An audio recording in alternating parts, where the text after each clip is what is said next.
Hello, very good morning and welcome to Athavan newspaper highlights. Today, Thursday, 8th of September 2016. This is Edward Udidas, Devasagayam Pillai with the highlights of today's English newspapers. As usual, we have three newspapers for the highlights: Daily Mirror, Daily News and Ceylon Today. Firstly, let's have a look on the Daily Mirror. The main headline says, Missing businessman arrested. 35-year-old Bandarakama businessman Muhammad Nazri, reported gone missing from last Sunday at Trincomalee, was arrested in Haldumulla in Haputale yesterday, police said. They said he was produced in the Trincomalee Magistrates Court and remanded till September 13. The police located the businessman from a phone call he had made to a friend. The call had originated from Jaffna and obtained the video footage from the communications center from where he had made the call and those from a pharmacy in Haputale where the disappearance was said to have occurred.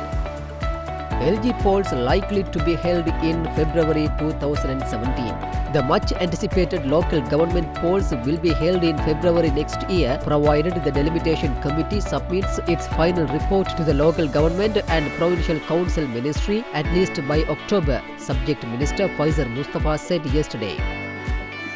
Security forces, police and prisons service. We hope to recruit more Tamils. Prime Minister Ranil Wickremesinghe told Parliament yesterday the government was hoping to increase the percentage of Tamils in the security forces, the police service and the prisons service. Responding to a question asked by EPDP leader Douglas Devananda, the Prime Minister said Sri Lanka's first army commander Anton Muthukumara was a Tamil. He said there were Tamil-speaking officers in the police service, but the situation changed after 1987. He said the LTTE started killing Tamil police officers and this hindered recruitment because it resulted in Tamils being discouraged from joining the service.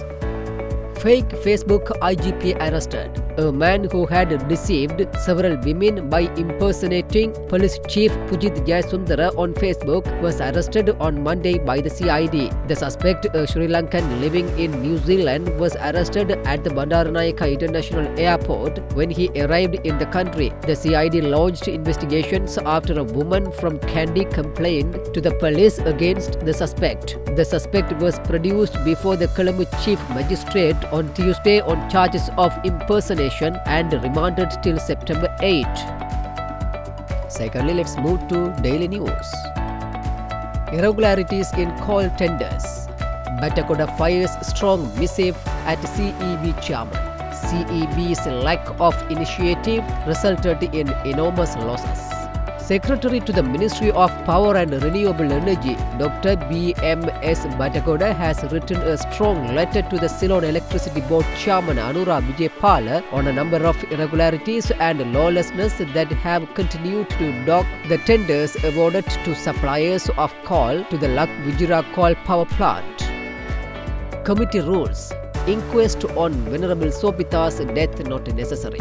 The medical experts committee appointed by the Colombo Chief Magistrate to probe the circumstance of the death of Venerable Madhuluwave Sobita Thera has determined that there was no necessity to request for an inquest for a post-mortem examination regarding the death of Sobita Thera. Bharat Laxman judgment today.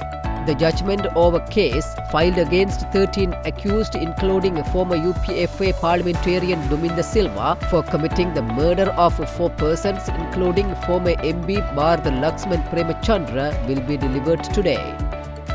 Tajuddin murder. CID informs of vital intercom link.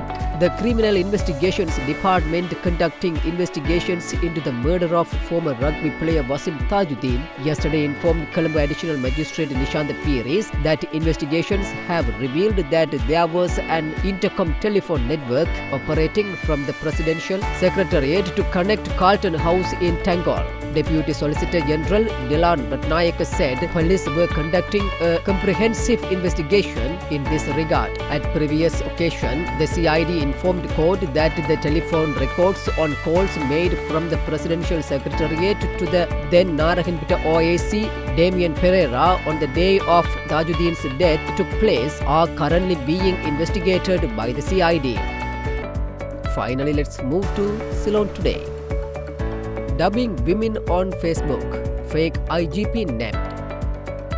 Foreign Affairs Ministry moves public building to be reserved. The Ministry of Foreign Affairs will be relocated to a 2-acre land in Jawatha Road, Colombo 5, which is situated close to a number of foreign missions, Co-Cabinet spokesman Minister Gayantha Karunatilaka said. Veeravansa re-remanded. Fourth Magistrate Lanka Jayaratna yesterday re-remanded Sarath Veeravansa till 21 September. Veeravansa has been charged with illegally using fuel to the value of 150,000 rupees with the aid of a fuel book issued by the Presidential Secretariat. People's Bank 700 million rupees scam. JVP to complain to the Bribery Commission and FCID. The JVP is planning to complain to the Bribery Commission and the FCID about an alleged move by the People's Bank to digitalize its premises at a cost of 700 million rupees. Woman arrested attempting to sell infant. The Women and Children's Bureau of the Kandy Police have arrested a 45-year-old woman who had attempted to sell her 6-month-old infant for 2,000 rupees. According to the police, the suspect is said to have resided in the Katukas Tota Police Division before going to the Middle East. With that, let's come to an end of today's paper highlights. We will come with more news tomorrow morning. Thanks for listening to Athavan Newspaper Highlights.